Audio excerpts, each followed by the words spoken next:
Por aquí debería salir el menú.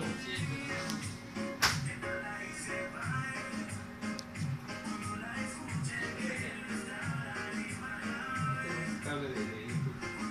Lo estábamos probando y esto.